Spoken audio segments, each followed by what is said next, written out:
આજે મારી યુટ્યુબ ચેનલમાં સ્વાગત છે। રાજલ સેલ એજન્સીમાંથી જંગીર કંપની જંગીરનું થ્રેશર ડિલિવરી દેવામાં આવ્યું છે। કયું ગામ તમારું? મારું ગામ ગોંડલ, ગોંડલ, તાલુકો ગોંડલ, જિલ્લો રાજકોટ। હા। જંગીર થ્રેશરની આજે ડિલિવરી લીધી, કેવું મશીન લાગ્યું? મશીન ખૂબ સારું છે। હા, જે ખેડૂત ભાઈને લેવું હોય તો સારામાં સારી વસ્તુ છે। કઈ જગ્યાએ લીધું? ગામ લીંબડી, ત્યાંથી રાજલ સેલ્સ એજન્સીમાંથી લીધેલ છે। કામકાજ કેવું? કામકાજ બહુ સારું છે।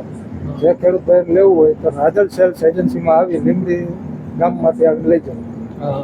જંગીરનું થ્રેશર સબસિડી માન્ય અને ફાઇનાન્સ લોન પણ સુવિધા ઉપલબ્ધ છે। ખેડૂત ભાઈને થ્રેશર લેવું હોય એ નીચે નંબર આપેલો, એમાં કોન્ટેક્ટ કરીને વધુ માહિતી મેળવી શકે। ટાઈમે મશીન તમને મળી ગયું? હા, ટાઈમે મશીન મળી ગયું।